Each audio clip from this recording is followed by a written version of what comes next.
जय जय श्री हित हरिवंश श्री हरिवंश श्री हरिवंश श्री हरिवंश। श्री सेवक जो महाराज कृपा करके हमारी उपासना कैसे परिपक्व होती है और हमारी उपासना के परिपक्व होने में कौन सी बाधाएं हैं, यदि हम उपासना के परिपक्व होने वाले लक्षणों को नहीं समझ पाएंगे तो उपासना को पाखंड दंभ वासनादि रोग से ग्रसित होने में देर नहीं लगता। तो इसलिए उन्होंने दोनों का वर्णन किया है।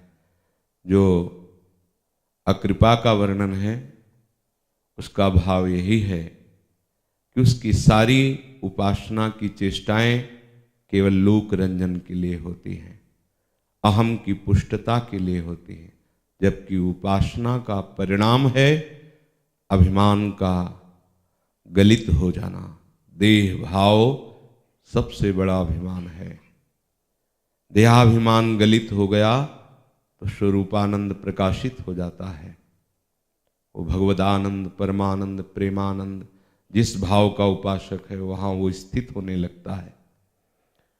तो इसलिए गुणमानी संसार और शकल गुण प्रीत बिनु बहुत धरत शिरभार श्री हरिवंश कृपा बिना। यदि कहीं तुमने गुणों का मान कर लिया है कि मैं विद्वान हूं, मैं तपस्वी हूं, मैं जितेंद्री हूं, मैं ज्ञानी हूं, मैं योगी हूं, मैं दानी हूं, मैं सत्य प्रवक्ता हूं, अगर ये अभिमान है, आपने से धारण कर रखा है, स्वीकृत कर रखा है कि मैं ऐसा हूं, पीछे भी चर्चा हुई, ये मैं शुद्ध ब्रह्म है, विशुद्ध है। जो मैं है ये साक्षात श्री कृष्ण है, ये साक्षात ब्रह्म है। जहां मैं में कुछ जोड़ा जाता है वही माया है। जब तक हमें इस मैं को सुधरने का समय दिया है तो सुधार लो, नहीं कुछ जगह ऐसी जगह मैं जाके स्थित हो जाता है जहां सुधरने का चांस ही नहीं है। अन्य योनियों में जब देह भाव में अपने को शुकर रूप में, कीट रूप में, पतंग रूप में, नालियों में पड़े छोटे मोटे कीटाणु के रूप में, अब वहां अवसर नहीं है कि मैं को शुद्ध करके जीवन मुक्त हो जाओ। मैं का कभी नाश करने में कोई समर्थ नहीं है, नाश होता ही नहीं है मैं का। जो मैं के साथ जुड़ा हुआ है वो सब परिवर्तनशील नाशवान है, और मैं उससे जुड़ गया इसलिए कहा जाता है अहम का नाश करें। नहीं, अहम जो है वो ब्रह्म स्वरूप है, मैं शुद्ध ब्रह्म स्वरूप है। कुछ भी अपने को मानना अपने को फंसाना है, कुछ भी मानना। भक्ति में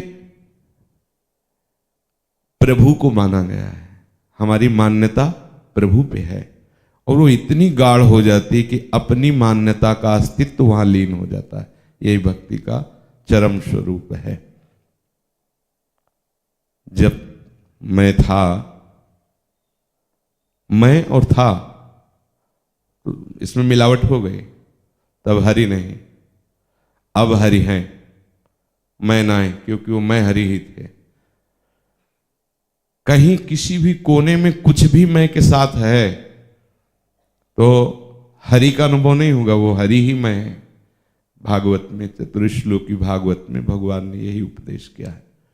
तो ये जो अपने को मान बैठे हैं, मैं सुंदर हूं, मैं विद्वान हूं, मैं रूपवान हूं, मैं गुणवान हूं, सेवक जी कह रहे हैं ये गुण मानी तो संसार, ये संसार है, यही प्रपंच है। अगर प्रीति हृदय में नहीं है तो जितने भी गुण हैं वो सब बांधने वाले ही हैं। एकांतिक भक्ति हृदय में यदि हरि के प्रति है तो फिर जो सद्गुण प्रकट होते हैं वो प्रसाद स्वरूप होते हैं, उनसे अहम नहीं होता। इस विषय में चर्चा हो रही थी कि ऐसे सद्गुण संतों में विराजमान होते हैं। भगवत ऋषिक जी कहते हैं इतने गुण जामे सो संत, श्री भागवत मध्य जस गावत श्रीमुख कमला कंत। प्रभु श्री हरि स्वयं भक्तों की महिमा सभा के मध्य में गान करते हैं, या भागवत भक्त को भी कहते हैं, भागवत ग्रंथ का भी नाम है। भागवत ग्रंथ के मध्य में आप देख लो, बहुत जगह भगवान ने स्वयं श्रीमुख से संतों के लक्षण, संतों की महिमा का वर्णन किया है। संत का क्या लक्षण है? सबसे पहला लक्षण हरि को भजन, खूब प्रभु का भजन करता रहे हर समय। देखो, बहुत सूक्ष्म विचार पूर्वक अनुभूत बात है। जब तक आप कुछ भी अन्य चिंतन करते हैं तब तक आप उसमें बंधे हुए हैं। आप कितने जीवन मुक्त हुए हैं ये आप खुद देख लीजिए। अंदर कितना आपके हृदय में आराध्य देव का चिंतन होता है और कितना प्रपंच का चिंतन होता है। आराध्य देव से अलग मानकर कितना प्रपंच का चिंतन होता है, आराध्य देव की भावना में कितना प्रपंच का चिंतन होता है। उपासना का ये विषय अंदर बहुत विज्ञ होता है। उपासक कोई मूढ़ थोड़ी होता है, सुजान होता है। इस माया प्रपंच में अपने को छुपा करके बड़ी ही विचित्र गति से हरि विहरण करते हैं और उपासक उनको खोज लेता है छुपा छुपी खेल में। तभी तो हरि अपने भक्तों की महिमा का गान करते हैं। हरि को भजन, यही आपको बताएगा कि आप प्रपंच चिंतन कितना करते हैं। यदि हरि के भजन का लक्ष्य है तो आपको दिखाई देने लगेगा कि आपका कितना प्रपंच चिंतन है। नहीं तो जो हरि का भजन नहीं करते उनको कुछ प्रपंच लगता ही नहीं, क्योंकि वो प्रपंच ही में है। सत्य वस्तु का उनको ना तो तनिक भी बोध है और ना उस मार्ग में वो चलना चाहते हैं। हरि को भजन, और ये पूर्ण तभी होता है जब साधु की सेवा। भजन न होई संग बिन, भजन बिना नहीं प्रेम। छिन्हु भजन न छाड़िए, धरिए या ध्रुव नेम। भजन बिना साधु संग के, साधु सेवा के पूर्ण नहीं होता। भजबे को दो ही भले, कह हरि कह हरिदास। दोनों हित तो कीजय कमल नयन, सो जा हित लागे आगे, सब हित लागे फीको। कह हित कीजय साधु संगति, सो जीव कलमस जाए सब जी को। स्वामी श्री हरिदास जी महाराज कहते हैं। एक पद में कहते हैं, कह हरिदास तवहीं चिर जीवो, जब कुंज बिहारी चित आवन। तभी चिरंजीवी हो गए आप जब कुंज बिहारी आपके चित्त में विराजमान हो जाएंगे। चित्त में विराजमान हो जाएंगे, इसका आंतरिक भाव है कि वो विराजमान है। चित्त के अधिष्ठात्र देवता भगवान वासुदेव हैं, वही बिहारी जी है। उन्हीं की सब सारी सृष्टि। वासना वासुदेवस्य वासितम भुवनत्रयम, सर्वभूत निवासोस्मि वासुदेव नमोस्तुते। अब चित्त में जो गुण दोषमयी प्रपंच की वृत्ति का पर्दा लग गया है, वो वासुदेव का अनुभव नहीं करने दे रहा। अगर गुण दोषमयी प्रपंच का चिंतन छूट जाए, दूरे सृष्टि आदि वार्ता, तो वासुदेव के साथ खेलिए अंदर हृदय रूपी निकुंज में, उनके साथ विहरण कीजिए। साधु की सेवा, साधु की सेवा का तात्पर्य व्यवहारिक सेवा और आंतरिक सेवा। व्यवहारिक सेवा का भी महत्व है कि यदि उनको आवश्यकता है औषधि दीजिए, वस्त्र दीजिए, भोजन दीजिए। अगर शरीर दर्द कर रहा है, रोग पीड़ित है, तो उसको दबा दीजिए, जैसी उनकी आज्ञा हो, जैसे उनको सुख मिले। और आंतरिक सेवा है कि वो जो आपको परमार्थ का उपदेश करते हैं उसको आप स्वीकार। अगर व्यवहारिक केवल सेवा है, परमार्थिक सेवा नहीं है, आंतरिक आप उनकी आज्ञा के अनुसार नहीं चलते, तो लाभ नहीं मिलेगा। शरीर के समीप सेवा करते हुए भी लाभ नहीं मिलेगा, याद कर लीजिए। और अगर उनकी आज्ञा का पालन करते तो बहुत दूर रहकर भी उनके हृदय के समीप आप रह रहे हैं। खास बात है उनके अंतर की बात को मानना। और यदि कहीं भगवत प्रताप से उनकी सेवा का सौभाग्य मिल गया है तो खूब, ये शरीर किस काम आएगा, सेवा कीजिए। पर केवल हम सेवा कर रहे हैं और चिंतन विषय कर रहे हैं, विषय की क्रियाओं के प्रति हमारी आस्था सुख बुद्धि है, तो उन महापुरुष के समीप रहते हुए भी आप लाभ नहीं ले पाएंगे। विषयों की महत्व बुद्धि संतों के संग से कटती है, ये उनके उपदेश का पालन करने पर। अगर आपने ऐसा नहीं किया तो विषय प्रधान बुद्धि आपको ऐसे संतों से मिलने पर भी लाभ रहित कर देगी, क्योंकि महत्संगस्तु दुर्लभो परगम्यो। अगर आप उनके अनुसार चल पड़े तो अमोघस्य, निश्चित आपको परम पद की प्राप्ति होगी। भगवान के अवतार श्री दत्तात्रेय जी महाराज की शास्त्राबाहु अर्जुन ने बहुत सेवा की और रिझा लिया, बहुत सी सिद्धियों का स्वामी बना, पर महत्व बुद्धि विषय सुख में होने के कारण 88,000 वर्ष तक जवान रहकर विषयों को भोगा और अंततो गत्वा भगवान परशुराम जी के फरसे से उसका सब विनाश हो गया। एक महापुरुष भगवद अवतार ज्ञान समुद्र हैं, आचार्य स्वरूप हैं भगवान दत्तात्रेय जी। क्या उनकी सेवा से ऐसी भी बुद्धि बची रह सकती है? बस यही देखना है। कल्पतरु हैं, इनके नीचे जो मांगोगे वो मिल जाएगा, नहीं मांगोगे तो जो वो हैं वो आप बन जाओगे। संत क्या है? संत कल्पतरु हैं। अगर आप उनसे कोई चाह ना करें, अगर चाह भी है तो उनकी आज्ञा के अनुसार चलना शुरू कर दें, तो आप उस शरीर से चाहें सबकी ना, उनकी चाह कम कर जाएगी, क्योंकि उनकी चाह है कोई अपने समान आपको बनाना चाहते हैं। साधु की सेवा, उनकी आज्ञा का पालन करना प्रधान सेवा मानी गई है। सर्वभूत पर दया, समस्त भूतों पर दया करने का स्वभाव ही भक्त का होता है। पर जिस क्षण दया स्मृति, भगवद स्मृति से अलग होगी, उसी क्षण वो दया आपको फंसा देगी। अगर भगवद स्मृति, भगवद याद युक्त दया है तो आप त्रिभुवन में बिल्कुल कहीं भी विचरण करो, कोई आपको फंसा नहीं सकता, कोई भी दया आपको फंसा नहीं सकती। बस दया में खास बात सावधानी की है, भगवद स्मृति युक्त होना चाहिए, भगवद भावना युक्त दया होनी चाहिए। हिंसा मन वचन कर्म से किसी को भी दुख ना पहुंचाने की बात, अगर हम मन वचन कर्म से किसी को दुख पहुंचाते हो, हिंसा ही है, चाहे मन से, चाहे वचन से, चाहे चेष्टा से। लोभ, किसी भी वस्तु, पदार्थ, स्थान आदि का लोभ हृदय में नहीं होना चाहिए। हमारा लोभ का विषय हमारे आराध्य देव का नाम है, आराध्य देव का रूप है, आराध्य देव की लीला है, आराध्य देव का धाम है। संतों के हृदय में वस्तु, पदार्थ, स्थान का लोभ नहीं होता, इसीलिए वो भगवत स्वरूप है।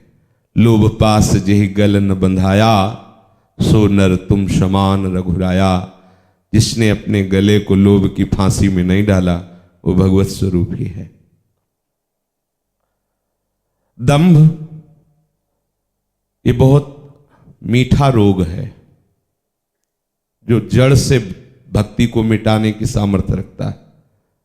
दंभ पाखंड ये बहुत मीठा रोग है। जो हमारे अंदर भाव नहीं है, उससे हम किसी को रिझाने के लिए जो बनावटी प्रदर्शन करते हैं, वो हमारा हृदय ही जानता है, दूसरा तो क्या जानेगा। तो हमें चाहिए कि ऐसे कभी भी कोई भी भाव प्रदर्शित ना करें। कोई हमसे मिलने आ रहा है, हम बंठन करके बैठ करके वैसी मुद्राएं धारण कर, ये सब दंभ है। जैसे हो वैसे। संत सहज सरल चित्त होते हैं, वो बनावट नहीं होता। बनावट बहुत बड़ा एक रोग है। थोड़ी भी मान प्राप्ति की आकांक्षा भक्ति को दंभ में परिवर्तित कर देती है। बड़े से बड़ा साधक भी चूक करके दंभ का आश्रय ले लेता है। बहुत सावधान। छल, जो हमें चाहिए वो हमें गुरुदेव ने दे दिया है। हमें नित्य विहार चाहिए तो हमारे गुरुदेव ने जो नाम दिया, मंत्र दिया, उपदेश दिया, उपासना दी, ये इसी में नित्य विहार समाया हुआ है। अब हम किसी वस्तु, स्थान, भोग, धन आदि के लिए, मान आदि के लिए अगर हम छल करते हैं तो हमारे अंदर लक्ष्य ही नहीं है, तो साधु कैसा? साधु वही जिसके हृदय में छल नहीं है। निश्चल स्वभाव। छल क्या हमें चाहिए? क्यों करें हम? कपट क्यों करें? छल क्यों करें? हमारा प्रीतम सर्वांतर्यामी है, वो सब कुछ जानता है और सब प्रीतम के ही स्वरूप है। तो हम छल किससे करें? किससे गुस्सा करें? किससे कपट करें? किससे लोभ करें? किस पर दोष दृष्टि डालें? उमा जे राम चरण दरत विगत काम मद को हो, निज प्रभु में देखें जगत कैसन करें विरोध। किससे छल करूं? सर्वांतर्यामी से। उनसे छल करूं? वो तो जान ही रहे सब कुछ। प्रभु जाना ही सब बिना ही जनाए, उनसे क्या छल? संत जन इस बात को सिद्ध कर लेते हैं कि सर्वांतर्यामी प्रभु सब जगह विराजमान है, इसलिए वो कभी छल का आश्रय नहीं लेते। विषम देखे माया, जितने भी इंद्रियों के भोग हैं यहां से लेकर ब्रह्मलोक तक, वो सब मायाकृत है। तो जिसको भगवत प्राप्ति की लगन लगती है उसी को सब विष के समान दिखाई देने लगते हैं। फिर जो भगवत प्राप्त है वही संत हैं, उनको तो कैसे? रमा विलास राम अनुरागी तजत बमन जिमि जन बड़ भागी। जैसे कोई बमन उल्टी को खाना नहीं चाहेगा, ऐसे कोई भी भगवत भक्त विषयों को भोगना नहीं चाहेगा। जैसे ऊषर में कितना भी खाद पानी लगा दो अंकुरण नहीं होगा, ऐसे ही संत को चाहे जितने विषय सानिध्य में रख दो, कभी उसके हृदय में भोग वासना नहीं जागृत होगी। संत हृदय जिमि उपज न कामा। ऐसा महान गुण संतों में भगवत कृपा से अवतरित होता है।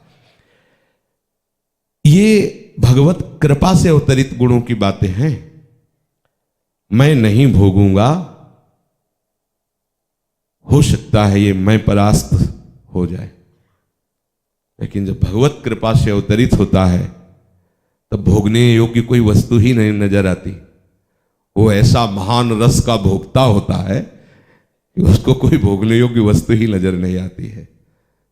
जो 56 भोग आरोगने के लिए मिल रहा है तो बमन काहे को पाएगा? विश्ववत मलवत बमनवत ऐसे संसार के भोगों का वर्णन महापुरुषों ने किया है। सहनशील, जो भगवत अनुराग में या भगवत तत्व के बोध से युक्त महात्मा है, वो शरीर को जैसे सांप अपनी केचुल से कोई संबंध नहीं रखता, ऐसे बिल्कुल शरीर संबंध रहित ही होते हैं। अब जितने भी द्वंद्व हैं वो सब स्थूल सूक्ष्म शरीरों पर ही व्याप्ते हैं, स्वरूप में तो व्याप्ते नहीं। और वो स्वरूप स्थित महापुरुष सब कुछ आनंद पूर्वक सहता है। भक्त यदि उस स्थिति को प्राप्त नहीं है तो भगवत विधान मानकर प्रसन्नता पूर्वक सहता है कि अब तो हम प्रभु के शरणागत हैं, मेरे जीवन में जो भी स्थिति परिस्थिति आएगी वो मेरे प्रभु के द्वारा भेजी हुई आएगी, चाहे वो अनुकूल हो या प्रतिकूल हो। अनुकूल में हर्ष नहीं, प्रतिकूल में शोक नहीं। बस ये हो गया भक्त का सहनशील स्वभाव। जो तत्वज्ञ हैं उनको तो कहीं फर्क ही नहीं पड़ता, पर जो अभी तत्वबोध को प्राप्त नहीं हुए हैं और भक्ति मार्ग में चल रहे हैं तो इतने समर्पित होते हैं कि उनको ये अनुभव होता है कि मेरा जीवन प्रभु को समर्पित है। अगर मेरे जीवन में दुख आ रहा है, प्रतिकूलता आ रही है, अपमान है, तो मेरे प्रीतम ने ये विधान किया है मेरे किसी मंगल स्थिति पर पहुंचने के लिए। इसलिए वो आनंद पूर्वक, किसी से शिकवा शिकायत करना ये उपासक का कर्तव्य नहीं है। आपको किसी ने सताया, आपको किसी ने प्रताड़ित किया, तिरस्कार किया, निंदा की, यदि आपने ये बात किसी को बता दी, इसका मतलब आपके मन में इसका प्रभाव पड़ा। क्योंकि जिस बात का प्रभाव पड़ेगा वही टिकेगा और जिसका प्रभाव नहीं पड़ेगा नहीं टिकेगा। आप परिक्रमा मार्ग में बैठ जाइए और 2 घंटे तक बैठने के बाद आ जाइए, जिसका प्रभाव पड़ा होगा वो सीन आने लगेगी सामने, जिसका प्रभाव नहीं पड़ा वो याद स्मृति में ही नहीं आएगा। जो भगवत स्थित महापुरुष होते हैं तो किसी का प्रभाव नहीं पड़ता, इसलिए हर समय प्रभु में ही मगन रहते हैं। जित संग दोषा, किसी भी प्रकार का दोष उनको स्पर्श नहीं कर सकता। सहनशील, मात्रा स्पर्शास्तु कौन्ते शीतोष्ण सुख दुखदा, आगमा पाइनो अनित्यास्तास्ति तिक्षस्व भारत। भगवान आदेश कर रहे हैं। ये जो अनुकूलता प्रतिकूलता, मान अपमान, सर्दी गर्मी, सुख दुख, ये सब आने जाने वाले हैं। ये हमारे स्वरूप का स्पर्श नहीं करते। मात्रा स्पर्शास्तु कौन्ते, ये सब देह इंद्रिय मन बुद्धि तक ही सीमित है इनका प्रभाव। इसलिए तुम इनको सह जाओ, क्योंकि जो सह जाता है वही अमृत पद का अधिकारी होता है। यम ही न व्यथ्यन्त्येते पुरुषम पुरुषर्षभ सम दुख सुख धीरम स्वमृतत्वाय कल्पते। वो अमृत तत्व में विराजमान होता है जो किसी भी विकार से विचलित नहीं होता। मौन बहुत बड़ी सामर्थ्य है। कुछ नहीं बोलना, किसी को नहीं बताना आपके हृदय में क्या हो रहा है, क्योंकि हृदय विहारी के नाम कर दिया है तो किसी को बताने की जरूरत क्या है। वो जान नहीं रहे तुम्हारे हृदय में क्या हो रहा है। अब तुम्हारा हृदय केवल भ्रमवश तुम मान लो अपना है, अब तो हृदय विहारी प्रभु के नाम कर दिया है ना। तनुवांग मनोभी रमलई सोहम तभी वाश्रिता, तो उनके नाम हो गया। तो आपको किसी को बताने की जरूरत क्या है कि मेरे को काम बहुत आता है, क्रोध बहुत आता है। आपको अभी आता है क्या? इनकी वहीं तक पहुंच है, जहां तक पहुंच है वो हमने प्रभु को समर्पित कर दिया है। बस खत्म, जो हो रहा है वो जान रहे हैं। शांत भाव सबसे बड़ा भाव है जिसे गौर नहीं किया जाता और ऊपर के भावों को समझा जाता है कि बहुत बड़े हैं। हमारी मान्यता सबसे बड़ा शांत भाव है, क्योंकि इसी भाव की नींव पर ये सब महल खड़े हैं। अगर शांत, शांत का तात्पर्य है चुपचाप बैठे रहना नहीं, किसी भी परिस्थिति में मन का विचलित न होना, उद्विग्न न होना, अशांत न होना। किसी जगह पूज्यपाद सिवड़िया बाबा जी की सभा में बड़ी निंदा की कि ये हरि बाबा के साथ कीर्तन में सन्यासी होकर के भी बैठते हैं और वहाँ कोई भी जाति का प्रणव बोल सकता है। ऐसा सब जो इस पार्टी के होते हैं ना, निंदक पार्टी, उनको बहुत अच्छे अच्छे सूत्र मिल जाते हैं। और वो बाबा तो मुस्कुराते शांत बैठे रहे, तो एक दो बाबा के बहुत प्रकांड विद्वान शिष्य थे, उन एकदम वो असहनीय हो गया उनको। किस वही कोई मूढ़ पुरुष होगा जिसको अपने गुरु की निंदा सहन करने की सामर्थ्य हो। कोई भी विवेकवान ऐसा या तो सभा छोड़कर भाग पड़ेगा और या फिर उसका विरोध करेगा। हमारी निंदा हो ठीक, लेकिन हमारे गुरु की निंदा यदि हमारे कान में पड़ रही है तो कान में अंगुली डालकर भाग पड़ो वहां से, और या फिर उसकी जबान बंद करो। संत शंभु श्रीपद अपवादा कही सुनीता असमर्यादा काटी जीव तासु जो बसाई श्रवण मुनिनत चले पराई। सिद्धांत है। वो एकदम खड़े हो गए और बाबा ने बैठ जाओ। जब सभा समाप्त हुई पीछे कुटिया की तरफ गए तो वो बाबा आपने मना क्यों कर दिया, ये चाहे जितने बड़े विद्वान होते अभी इनको हम, तो उनका इसी बात की साधना हो रही क्या? अरे आज तो अवसर दिया है प्रभु ने स्थिति समझने के लिए, निंदा करवाई है, हृदय में क्या स्थिति ये तो समझने का अवसर दिया है, और आप उसका विरोध करोगे? नहीं, उसको और बोलने दो, और बोलने देखते कितना सह सकता है हृदय। ये यद्यपि वो तो ब्रह्म स्वरूप ही थे, वो अपने लोगों को उपदेश कर रहे हैं। आनंद पूर्वक सर परीक्षा हो रही, हर समय सावधान, परीक्षा हो रही, निंदा आई है, अब हृदय को विचलित नहीं होने देना। राधा राधा राधा राधा मस्त जो वो जब निंदक मिले तो उसकी तरफ जरूर देख के मुस्कुरा, प्रणाम श्री हरिवंश राधे राधे। हाँ, सब में हमारा प्रभु है, हमको सहनशील, ये बहुत बड़ा साधु का लक्षण है। जो सहाय सो साधु, भक्ति की वृद्धि ऐसे ही उपासकों में होती। सहत सहत बाढ़े भगति गृहतन गुरु हितगार। आशय उदार, उदार आशय उसी का होता है जो भगवत प्राप्ति की लालसा से भगवत तत्व में स्थित होता है। हरिवंश नाम है जहां तहां तहां उदारता, सकामता तहां नहीं कृपालुता विसेखिए। सकामता तहां नहीं कृपालु, जो नाम में, रूप में, लीला में, धाम में डूबा हुआ है, तत्व चिंतन में डूबा हुआ है, उसका आशय उदार होता है, उसका व्यवहार भी उदारता पूर्ण ही होता है। उसमें कहीं भी किसी भी तरह की कमजोरी नहीं होती। लेत देत मन संक न धरई बल अनुमान सदा हित करे। उनको ये नहीं कि अब हम ये वस्त्र दे देंगे तो अब हमें सर्दी लगेगी, ऐसा नहीं, उदार, कोई शंका नहीं। ऐसे अति धीरज, बहुत धैर्यवान। शास्त्रज्ञ महापुरुषों ने धैर्य को दो बात में ही परीक्षा में रखा है। धैर्य तो सर्वत्र आवश्यकता, पर दो बात में प्रधान रखा है। एक रसेंद्री में धैर्य, एक जनेंद्री में धैर्य। वही धैर्यवान है जो इन दो इंद्रियों में धैर्य धारण कर चुका है, रसेंद्री में और जनेंद्री में।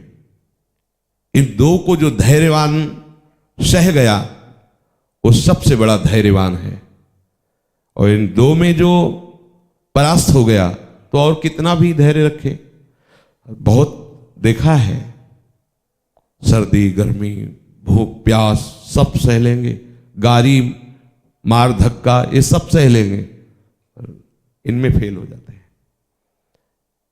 रसेंद्री और जनेंद्री के वेग को जो सह गया वही धृति, वही धैर्यवान। अच्छे अच्छे पदार्थ तुम्हारे सामने हो और तुम्हारा मन पाने की लालसा से रहित हो, भगवत इच्छा प्रसाद स्वरूप उदर पोषण के निमित्त कुछ भी आए उसे डाल दिया। स्वाद बुद्धि से पाया हुआ प्रसाद तत्काल रजोगुण प्रकट कर देता है। भोजन स्वाद बुद्धि पदार्थ बुद्धि से पाया हुआ रजोगुण तत्काल कामना प्रकट कर देती है। ये सावधानी की बातें हैं उपासना में। आहार को बहुत संयमित और अल्प आहार कहा गया है उपासक के लिए, क्योंकि अधिक आहार करोगे तो आप ब्रह्मचर्य धारण नहीं कर सकते, आपकी दिनचर्या लड़खड़ा जाएगी, आप प्रमाद युक्त हो जाएंगे। और कितना भी रजोगुणी आहार हो उसे अल्प मात्रा में पाया जाए तो शुद्ध शतोगुण प्रकाशित कर देगा। कितना भी शतोगुणी पदार्थ हो अधिक मात्रा में पाया जाए रजोगुण पर और तमोगुण को वो प्रकाशित कर देगा। विवेक पूर्वक धैर्य पूर्वक उपासना मार्ग में बहुत काल तक चलना ये सबके बस की बात नहीं, इसीलिए कुछ कहे गए हैं उपासक जन। 10-5 दिन तो ठीक है, नहीं फिर वहीं, क्योंकि ये बात उनकी समझ में नहीं आती तो वहीं फिर पति पुत्र परिवार खान पान भोग रोग उसी में फिर, और जुड़े तो हमें लाभ नहीं मिला। जुड़े किससे जुड़े? अपने आम से जुड़े, अपने शरीर से जुड़े, अपनी वासनाओं से जुड़े, उपासना से जुड़े, गुरु से जुड़े। अगर गुरु से जुड़े तो जो गुरु के हृदय में चल रहा है वो तुम्हारे हृदय में चलेगा पक्का। जोड़ के तो देखो, देखो जोड़ के प्लग लगाओ, अभी कोई तार प्लग लगाओ, जो यहां बिजली जल रही वही वो जहां ले जाओगे वहां जल जाएगी। जुड़ना मतलब मन वचन कर्म से उनके अधीन होना। ऐसी कहां अधीनता, स्वतंत्रता है। घूम रहे, समय को व्यर्थ नष्ट कर रहे, क्यों? क्योंकि जुड़े नहीं। अरे भाई पीले पहन लो, लाल पहन लो, काले पहन लो, नीले पहन लो, ये जुड़ना थोड़ी है। जुड़ना है चित्त का जुड़ना, हृदय का जुड़ना। दे दिया है हृदय बिहारी प्रभु, अब आपको अपना हृदय दे दिया। धैर्य रसेंद्री और जनेंद्री पर जिसकी पूर्ण संयमित वृत्ति होती है वही धैर्यवान कहा जाता है। 4 महीने जो सन्यासी जन होते अपने जब सन्यास में थे, जब चातुर्मास्य का नियम दिया जाता है, किसी एक स्थान पर रहना, एक बार अल्पाहार करना, बस अधिक से अधिक मंत्र जाप करते हुए तत्व विचार में मगन रहना। 4 महीने एक ही जगह। अपने लोगों को तो 12 महीने का वास दे दिया गया है। बहुत बढ़िया अवसर है, संयमित जीवन व्यतीत करो। जब आप अल्पाहार करोगे तो आप में आध्यात्मिक ऊर्जा शक्ति शरीर में काम करेगी। जिनको ये लगता है कि अगर पेट भूखा रहा, पौष्टिक आहार नहीं पाएंगे तो कमजोर हो जाएंगे, पाते पाते कमजोर हो जाओगे। अगर आप अल्पाहार करोगे तो आप देखोगे आपके शरीर में उछालीपन रहेगा, ब्रह्मचर्य पुष्ट रहेगा, आपकी दिनचर्या ठीक चलेगी। और रसेंद्री ठीक तो जनेंद्री ठीक, और रसेंद्री बिगड़ी तो जनेंद्री को कोई कितना भी बड़ा बहादुर हो रोक नहीं सकता। सिद्धांत है, समस्त इंद्रियों का विजेता है। अगर रसेंद्री का विजेता नहीं है तो वो फिर नहीं टिक पाएगा। रसेंद्री का विजेता है तो सब इंद्रियों पर अपने आप उसका अधिकार हो जाएगा। सत्य वचन, संत जन कभी झूठ का आश्रय नहीं लेते। क्यों झूठ का आश्रय लें? सत्य वचन। सत्य वचन क्या है? भगवत नाम, भगवत रूप वर्णन, भगवत लीला वर्णन, भगवत गुण वर्णन, इसके अलावा सब असत्य है। ब्रह्म सत्यम जगन मिथ्या, अर्थात जगत की जितनी भी बातें होती हैं वो सब मिथ्या ही हैं। इसलिए संत जन जो होते वो सदैव मम गुण गावत पुलक शरीरा, गद गद कंठ नयन बह नीरा। प्रभु के चरित्र में डूबे रहते हैं, प्रभु के यश श्रवण में डूबे रहते हैं। जब परस्पर मिलते बोधयंता परस्परम कथयंति च माम नित्यम तुष्यंति च रमंति च तेषाम सतत युक्तानाम भजताम प्रीतिपुर। यह है सत्य वचन। सत्य वचन संसारिक वार्ता नहीं है कि हम सत्य बोलेंगे हमने देखा आपने ऐसा किया। क्या देखा तुमने? तुमने ये देखा सत्य विषय को कि एक ही परमात्मा विविध रूपों में खेल रहा है? एक ये देखा? नहीं देखा, तुम झूठे। सत्य तो वही है, सच्चिदानंद रूपाय, वो प्रभु ही सत्य है। सबको सुखदायक, तुम्हारी चेष्टा सबको सुख देने वाली होनी चाहिए। कौन सा सुख है ये समझना होगा, तभी तो सुखदायक वृत्ति का आप आदर करोगे। जब हम भगवत यश सुनाते हैं तो विषय से विषयी पुरुष के भी पापों का नाश होकर उसके सुख का विधान होता है। भगवान नाम कीर्तन जोर जोर से करते हैं, या जब हम अंतर में भजन करते हुए ऐसा संकल्प करते हैं सर्वे भवन्तु सुखिनः सर्वे सन्तु निरामया, यह है हमारा सुखदायक वृत्ति। ऐसा नहीं है कि सामने वाले के मनोरंजन को सुखदायक कहा जाए, सामने वाले के मन के अनुसार चले उसको सुख पहुंचे, क्योंकि शास्त्र आज्ञा करता है कि सुखदायक वृत्ति सुख देवे को चावचित। क्या है सुख? क्या है पहले जानना होगा। सुख है सच्चिदानंद प्रभु, उसके नाम का। इसीलिए तो जो भगवत चर्चा का दान करते उन्हें भूरिदा जनाह कहा गया है, उन्हें सबसे बड़ा दानी कहा गया, क्योंकि वो सुख का दान करते हैं। सुख है भगवत स्वरूप, भगवत चर्चा, भगवत नाम गुण कीर्तन, या भगवत भजन करते हुए जगत मंगल की भावना। गही अनन्य व्रत एकी, संत जन सदैव अनन्य व्रत में स्थित रहते हैं, चाहे वो संन्यास मार्ग के हो या भक्ति मार्ग। संन्यास मार्ग में अहम के सिवा त्वाम है ही नहीं, न त्वाम है न मम है, अहम ही है ज्ञान मार्ग में। और भक्ति मार्ग में अहम लय हो गया तो केवल त्वाम ही त्वाम बचे, तू ही तू। जित देखूं तित श्याममयी है, दो कहीं नहीं है, मैं तू कहीं नहीं है। मैं है शुद्ध ब्रह्म, और भक्ति में बस तू ही तू। जिधर देखता हूं तेरा ही नजारा, तू ही तू। लाली मेरे लाल की जित देखूं तित लाल, और लाली देखल मैं चली मैं भी हो गई लाल। लाल ही लाल, प्रीतम ही प्रीतम। गही अनन्य व्रत एकी, एक भरोसो एक बल एक आश विश्वास, एक राम घनश्याम हित चातक तुलसीदास। चातक की वृत्ति की तरह संत की वृत्ति होती है, वो अपने स्वरूप में या अपने आराध्य देव में सदैव स्थित रहते हैं, स्थित रहते हैं। जैसे आप नाम में डूबे, नाम जपना और संसार का चिंतन होना, इसे डूबना नहीं कहते। डूबना जब होता है जब रोम रोम में केवल नाम ही छाया है। नेत्र खोले तो नाम, नेत्र बंद करे तो नाम, श्रवणेन्द्रिय में केवल नाम, एक एक नस नाड़ियों में नाम लहराता रहता है। वो डूब गया, नाम में डूब। अब नाम के सिवा कुछ बचा ही नहीं, रूप में डूब गया, अब रूप में ही समाये। लीला चिंतन में डूब गया, अब लीला चल रही है। ये तभी होगा, पहले अनन्य व्रत धारण करो। गही अनन्य व्रत एकी, कर्म धर्म को करो वेद विधि को बहुविधि देवतन उपासी। को तीरथ तप ज्ञान ध्यान व्रत और को निर्गुण ब्रह्म उपासी। को यम नेम करो अपनी रुचि, को अवतार कदम उपासी। पर मन क्रम वचन त्रिशुद्ध सकल मत, हम श्रीहित हरिवंश। गई अनन्य व्रत एकी। इंद्रिजित, संत जन इंद्रिजित होते हैं। कोई भी बिना भगवत चरण का आश्रय लिए इंद्रिजित नहीं हो सकता है। बहुत काल तक इंद्रियों पर शासन करने पर भी अवसर आने पर वो भ्रष्ट कर देते हैं। बहुत काल तक, जैसे श्री शौभरी जी बहुत काल तक यमुना के जल में समाधिस्थ रहने की सामर्थ्य वाले।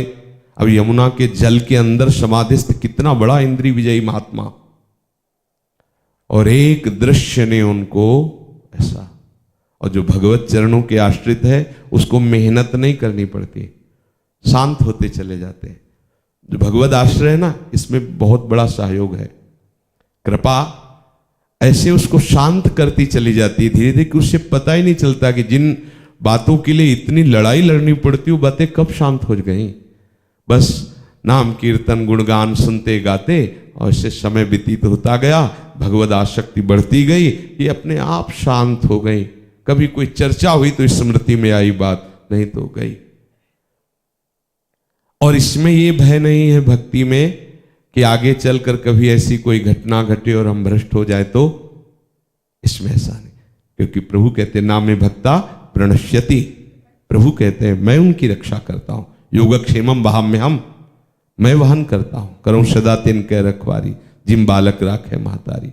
और प्रभु की कृपा से जब इंद्रियां शांत हो जाती हैं तो उसको यह अभिमान नहीं होता कि मैं इंद्रियजीत हूं। इसी में आगे कहा इंद्रियजीत पर अभिमान न जाके, इंद्रिय विजयी है पर इस बात का अभिमान नहीं है कि मैं इंद्रिय विजयी हूं।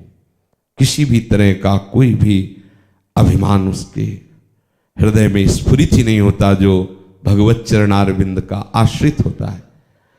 कभी कोई लीला संपादन के लिए सिद्ध भक्तों में प्रभु ऐसी लीला कर लेते हैं, नहीं, भक्त इतना द्रवित हृदय होता है कि अहम रूपी कठोरता वहां छू ही नहीं सकती।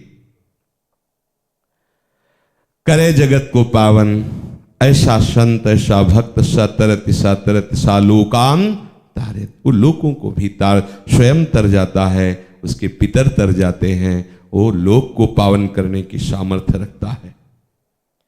भगवत रसिक तासु की संगति तीनों ताप नशावन।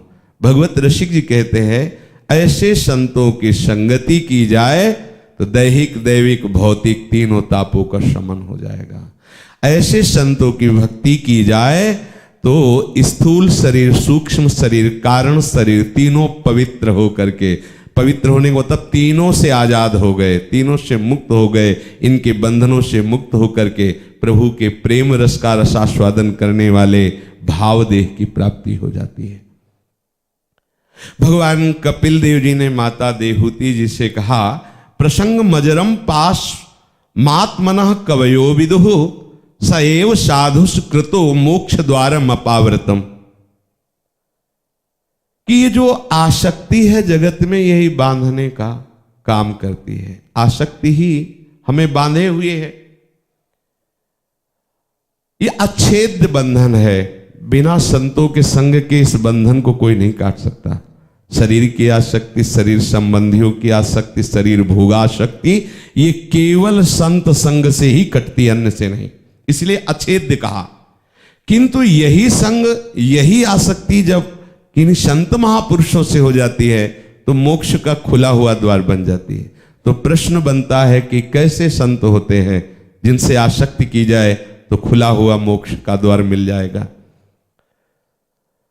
तो प्रभु कपिल देव जी महाराज कहते तितिक्षवः कारुणिकाः सुहृदः सर्वदेहिनां अजात शत्रवः शान्ताः साधवः साधुभूषणाः। आहा, सहनशील जिसकी अभी आपने चर्चा सुनी, तितिक्षवा उसे ही कहते। कारुणिका बड़े ही दयालु स्वभाव के, सुहृदा सर्वदेही नाम समस्त देहधारियों के अकारण हितैषी, अकारण हित करने वाले। ये क्यों हमें इतना प्यार करते हैं, ये क्यों हमें इतना दुलार करते हैं, ये क्यों हमें बार बार डांटते हैं? क्योंकि वो अकारण प्रेम करने वाले आपसे हैं। संत जन अकारण हितैषी है। सुहृदा सर्वदेही नाम अजात शत्रवः, संतों का कोई शत्रु पैदा ही नहीं हुआ। संत अजात शत्रु होते हैं। अजातशत्रु धर्मराज युधिष्ठिर को भी कहा गया, उनका कोई दुश्मन नहीं था। संध्या काल में युद्ध समाप्त होने के बाद दुर्योधन जाता और पूछता कि भ्राताश्री कल कौन से व्यू की रचना होगी, कल कौन सा विधान रचा जा रहा है युद्ध के लिए, वो सब बता देते थे। अजातशत्रु उनकी दृष्टि में कोई शत्रु था ही नहीं, इसीलिए युधिष्ठिर जी के साथ एक अलग संगोष्ठी होती थी और प्रभु श्री कृष्ण के साथ एक अलग होती थी, जिसे युधिष्ठिर जी को भी पता नहीं होता था। पता चला कि आज ये ऐसा युद्ध का व्यू रचा जाएगा, युधिष्ठिर जी ने बता दिया, उधर प्रभु ने दूसरे व्यू की रचना करा दी। जानते थे कि वो अजातशत्रु है, उनकी दृष्टि में कोई। अजातशत्रु वही हो सकता है जो सब जगह अपने प्रभु को देखता है। हरिवंश नाम लीनजे अजातशत्रु ते सदा, प्रपंच दंभ आदि दे तहां कछु न पेगी। अजातशत्रु कौन है? जो भगवत चिंतन में लीन है, सब जगह अपने प्रभु को देखता है। अजातशत्रवाः और शांतः, चर्चा हुई ये भी, संत जन शांत। शांत पर बहुत ध्यान देना चाहिए। जो लोग शांत रस का महत्व तो नहीं समझते हैं, वो आगे के रसों को समझ ही नहीं सकते। पहला है शांत रस, शत्रु मित्र समझान, ईमान ईमान अपमान, सम दुख सुख लाभ नहान। यह शांत रस, किसी भी तरह का कोई भी द्वंद्व उसको स्पर्श नहीं कर रहा, शांत एकदम। पहला लक्षण है प्रेम प्रकट होने वालों में, शांतिर। अव्यर्थ कालत्वम विरक्तिर्मान शून्यता, शांतिर। जो हमें अपमानित करे उसका हम सम्मान करें, जो हमारा मंगल करे उसके लिए हम मंगल भावना करें और मंगल चेष्टा भी करें। यही तो फर्क है संसारी और संत में। संतों को जो भगवत स्वरूप कहा गया, जगत पावन करने, तो ऐसे थोड़ी केवल वेश मात्र से नहीं। वेश का प्रभाव पूजन आपका करवा देगा, लेकिन वास्तविक पूजन यही है जो इस संतों के लक्षण। या प्रभु ने लाल पीले कपड़े की बात नहीं करी, कहीं भी लक्षणों की बात की। अजातशत्रवः शांताः साधवा साधुभूषणा। ये साधु के आभूषण हैं, ये साधुता के आभूषण हैं। जो सहनशील है, करुणा हृदय है, सबको सुख देने की भावना से युक्त है, अकारण हितैषी है, किसी से भी शत्रु भाव नहीं रखता, सदैव शांत रहता है, सत्पुरुषों का सम्मान करने वाला। मयि अनन्येन भावेन भक्तिं कुर्वन्ति ये दृढ़ां, मत्कृते त्यक्त कर्माणस् त्यक्त स्वजन बांधवाः। ये एक ऐसा शब्द है जो सारे सद्गुण प्रकट कर देगा। मयि अनन्येन भावेन, केवल प्रभु के अनन्य बन जाओ तो आप तितिक्षु, आप कारुणिक, आप सुहृद सर्वदेही नाम, आप अजातशत्रु, आप शांत। ये जितने भी आभूषण साधुता के हैं, ये सब आपके अंदर प्रकाशित हो जाएंगे। जो संत जन होते हैं वो मेरे में अनन्य भाव से सुदृढ़ प्रेम भरी भक्ति करते रहते हैं। मत कृत्य त्यक्त कर्माणस, वो मेरे लिए संपूर्ण कर्मों का त्याग कर देते हैं। अब हमें वही करना है जिससे हमारे प्रीतम प्रसन्न हो। यही है सर्वकर्म संन्यास। कोई ये सोचे कि कर्म त्याग का मतलब आज से कुछ करेंगे ही नहीं, तो प्रकृति बलवती है, बाहर से हाथ पैर बांध करके डाल दिए जाए तो भी क्रिया होती रहेगी। क्रिया तो आंतरिक चिंतन का विषय है, बिना क्रिया किए कोई रह नहीं सकता है। तो यहां कर्म त्याग का तात्पर्य है प्रभु के प्रति, प्रभु की प्रसन्नता के लिए समस्त कर्मों का, जो भी हमें आचार्य गुरु कृपा से मिलते हैं, उनका संपादन करना केवल प्रभु की प्रसन्नता के लिए, केवल प्रभु के लिए, प्रभु अर्पण बुद्धि से, प्रभु समर्पण बुद्धि से। ये बहुत बड़ा भक्ति का लक्षण है। तो अब स्वयं के लिए कोई कर्म नहीं रह गया, यही हो गया कर्म त्याग। आपको अपने कल्याण के लिए, आपको अपने लाभ के लिए, आपको अपने किसी विधान के लिए कुछ करने की जरूरत नहीं। अब आपका प्रीतम जो आपसे करवा रहा है, वो आप प्रीतम के करवाए हुए कार्य को प्रीतम की प्रसन्नता के लिए कर रहे हैं। आप सबसे बड़े कर्म त्यागी हैं। कर्म संन्यास का तात्पर्य आंतरिक यही है। उसका मतलब आप ऐसे कर्महीन होकर बैठे रहना कर्म संन्यास नहीं कहा जाता है। ये तो सर्वाणि कर्माणि मयि सन्न्यस्य मत पराहा अनन्ये नैव योगेन माम ध्यायन्तु उपासते। मेरा ध्यान, मेरी उपासना, मेरा अनन्य भाव, मेरे लिए समस्त कर्मों का समर्पण, वही है त्याग। न्यास माने यत् करोषि, जो भी कर रहे प्रभु के लिए। और त्यक्त स्वजन बांधवाहा, जितने अपने रिश्ते नातेदार सगे संबंधी सबका त्याग वो मेरे लिए कर देता है। न मेरी कोई माँ है, न मेरा कोई बाप है, न कोई मेरी बहन है, न मेरा कोई संबंध है, न मेरा ये शरीर है, मेरे केवल प्रीतम है। अब सांसारिक लोगों को ये शब्द थोड़ी समझ में आएगा। परमार्थ की ऊंचाई का शब्द अगर गृहस्थी और संसार के राग में फंसे हुए लोग समझ जाए तो अंतर ही क्या रह जाएगा। वो तो ये ढूंढेंगे कि अमुक जगह लिखा है कि माता पिता की, भाई बंधुओं की, अमुक, वो जहां जिस जगह जिस सूत्र की आवश्यक, ये उन महापुरुषों की बात कही जाती है जिनके संग मात्र से मोक्ष पद की प्राप्ति होती है। संग मात्र से, ये उन संतों का महान गुण है। त्यक्त स्वजन बांधवाहा, कोई स्वजन संबंधी रिश्ते नातेदार हमारा नहीं, प्रीतम के सिवा कोई। त्याग कर दिया है, अंदर से बाहर से दोनों से। कबीरा वहां न जाइए जहां जन्म भूमि का ठाव, संतों ने मना किया है। जैसे कहा जाता है ना, जननी जन्म भूमिश्च स्वर्गादपि गरीयसी है। ये वो एक सिद्धांत में उनके लिए है जो 4 वर्णाश्रम की अलग अलग मर्यादाओं का, ये उनके लिए है। कबीरा वहां न जाइए जहां जन्म भूमि का ठाव, ये उनके लिए है जो भगवत अनुराग में मगन होना चाहते हैं। और समस्त धर्म वर्ण आश्रम आदि के पालन का फल है सावई पुंसाम परो धर्मो यतो भक्ति अधोक्षजे, प्रभु के चरणारविंद की भक्ति हो जाए, यही सब धर्मों की पूर्णता है। त्यक्त स्वजन बांधवाहा, जो मेरी केवल अनन्य भक्ति करता है वो देव ऋण, पितृण, मातृण सबसे मुक्त हो जाता है। एकादश स्कंद में भगवान ने वर्णन किया है। एक बार जब इस मार्ग में उतरे हो तो सच्चे बन के उतरो। हमारे परिवार से बात करने से हमारे परिवार का कल्याण नहीं होगा। अगर आप सच्चा परिवार का हित चाहते हैं तो परिवार का चिंतन छोड़ दीजिए, परिवार के मिलन जुलन की वृत्ति का त्याग कर दीजिए, केवल हरि और हरि परिकर को अपना परिवार मान लीजिए, आपके परिवार का भी कल्याण हो जाएगा। फिर ठेका हरि ले लेंगे। प्रणत कुटुंब पाल रघुराई, वो तुम कितना चिंतन करोगे? क्या तुम उनको संभाल सकते हो? अपने को तो संभाल नहीं पा रहे हो, जहां समर्पित हुए वहां तो समर्पण कर नहीं पा रहे।